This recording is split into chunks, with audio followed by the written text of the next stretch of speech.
룻기는 우리 가운데 그런 메시지를 주고 있는 것 같아요. 하나님의 섭리를 믿으라 하는 것입니다.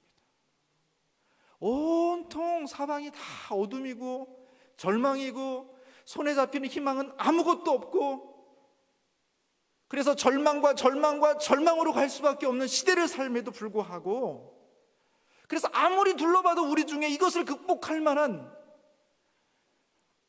아무런 희망도 붙잡을 수 없을 것 같지만, 하나님은 베들레헴 그 작은 고을에서 아무도 모르게 그 별 볼 일 없는 가정 통해서 이미 하나님께서 무엇인가를 하고 있었다는 것입니다. 하나님의 섭리, 단지 우리의 눈에 보이지 않을 뿐,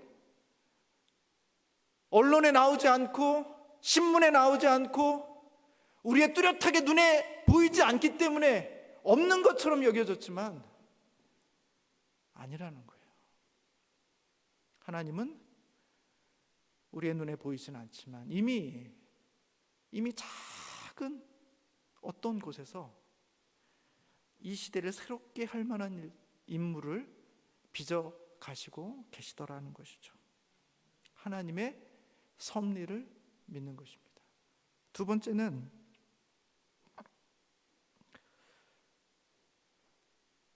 시대를 바꾸는 것은 위대한 일을 하는 것도 중요하지만 엘가나처럼 각자의 자리에서 자신이 행할 수 있는 일을 하는 것이 너무 중요하다는 거예요. 여러분, 엘가나가 제가 지난 시간에 말씀드린 것처럼 한 게 무엇이에요? 매년 가족들을 다 데리고 실로로 올라가는 거예요. 제사하고 예배드리고 분깃을 드리는 거예요. 가면 가족이 싸우고, 가면 아내들이 상처 입고, 가면 다 엉망진창 되는 것 같아서 예배를 드리고 와도 그렇게 충분한 기쁨이 없음에도 불구하고 엘가나가 포기하지 않았던 것이 뭐예요? 매년 실로에 아내와 가족 모두를 데리고 올라갔다는 것입니다. 제사를 포기하지 않고 예배를 포기하지 않고 한나가 끝까지 그 영적인 자녀를 낳을 때까지는 하나님께서 그 자녀를 주실 것이다 하는 그 말씀을 주실 때까지는 끊임없이 실로에 올라가서 하나님 앞에 무릎 꿇고 기도하고 있었다는 것이죠. 여러분, 이와 같은 엘가나와 같은 가정이 있다면 하나님께서 그 가정을 통해서 사무엘과 같은 하나님의 사람을 반드시 우리 가운데 준비하신다는 거예요. 우리가 해야 될 게 뭡니까? 하나님의 섭리를 믿고 그냥 우리의 자리에서, 갑자기 세상을 바꿀 능력은 없어요. 갑자기 우리가 무엇을 한다고 세상이 바뀌지도 않습니다. 그냥 나에게 주어진 공간, 내 가정, 내 아내, 내 자녀, 내 남편, 내게 주어진 사업장, 나와 함께 일하고 있는 사람들, 내 주변에 함께 살고 있는 나의 가족들, 쉽지 않지만 어떻게든지 그들을 하나님 앞으로 이끌어 내려고 하는 그 삶 가운데 하나님께서 생명을 불어넣으시고 거기에 하나님의 빛을 비추어 내신다는 것입니다. 세 번째는 엘리 제사장에게도 희망을 가질 수 있습니다. 여러분, 그 당시에 제사장은 홈니와 비느하스예요. 지금 제가 1장에 지금까지는 잘 안 나와 있지만 조금만 지나고 나면 이 홈니와 비느하스가 얼마나 개망난인지 다 나옵니다. 아니, 어떻게 이런 사람이 제사장일 수 있어요? 있어요. 사사시대에는 이런 사람도 제사장일 수가 있는 거예요. 정말 어처구니 없지만 이런 사람들이 제사장으로 섬기고 있던 시대가 사사시대예요. 여러분, 엘리는 그 만났을 때 그 측은한, 그 여인의 측은한 소식을 들었을 때 그 위로의 말, 축복의 말 한마디를 해주는데, 늘 제사장으로서 그 자리에 있었던 홈리와 비느하스는 한나의 사정을 보면서도 단 한 번도 축복의 말을 해주지 않습니다. 그에게는 관심이 없어요. 이 한나의 아픔이라는 것, 이 한나의 고통이라는 것이 홈리와 비느하스는 관심이 없어요.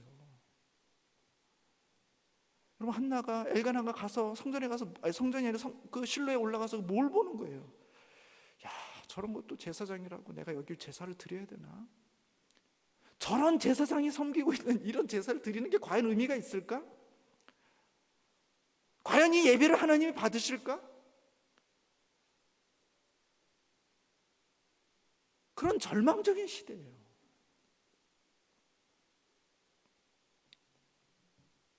그리고 이 엘리는 거의 꺼져가는 불입니다. 꺼져가는 불. 꺼져가는 불. 무엇을 희망할 수 있겠어요?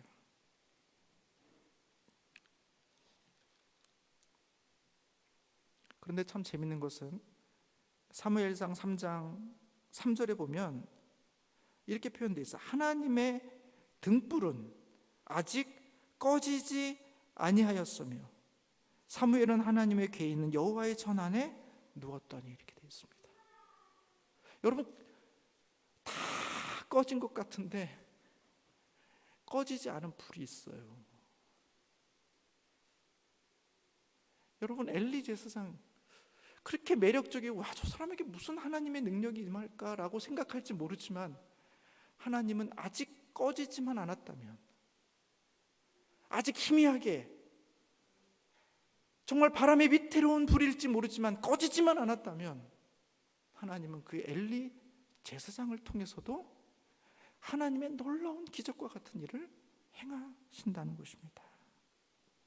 사랑하는 성도 여러분, 오늘날 우리는 한국교회 이야기들, 너무 부정적인 이야기들 너무 많이 듣죠. 그리고 보면 정말 이상한 목사들도 너무 많고, 이상한 지도자도 너무 많고, 사고 치는 사람도 너무 많고, 너무 부끄럽고, 저분들이 한국교회를 대표하는 목사가 아니라고 말하고 싶지만 너무 많으니까 그런 말도 먹히지가 않아요. 그러나 그 이유 때문에 우리가 교회를 떠날 수는 없단 말이죠.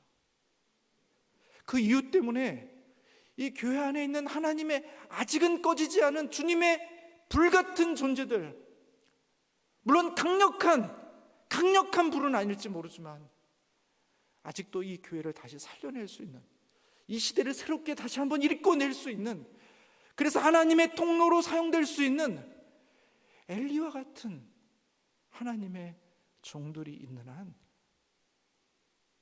우리는 다시 성전으로 올라가서 하나님 앞에 제사하고 하나님 앞에 기도하고 그 엘리와 같은 사람들이 주고 있는 그 축복의 그 이야기를 믿고 받고 내 마음의 위로를 받고 내 안색이 변화해지면서 실제로 그 일들이 내 삶 가운데서 일어나게 될 것이라는 그런 믿음을 가지고 우리가 이 절망의 시대를 살아간다면 우리는 알 수 없지만 하나님께서 이 사사시대를 엘리멜렉의 가정, 엘가나의 가정, 그리고 엘리 제사장을 통해서 완전히 새로운 국가로, 새로운 나라로 만들어 가셨던 것처럼 하나님께서 우리의 믿음의 가정을 통해서 그와 같은 일들을 이루실 줄로 믿습니다. 이 믿음을 간직하시고 우리 안에 활활 타오르지는 못하지만 아직은 꺼지지 않은 이 불을 하나님 사용해 주시기를 간절히 소원하는 마음으로 또 한 주간을, 또 이번 한 달을 살아가시는 우리 성도님들이 되시기를 주님의 이름으로 축원합니다. 우리 한번 같이 기도하겠습니다.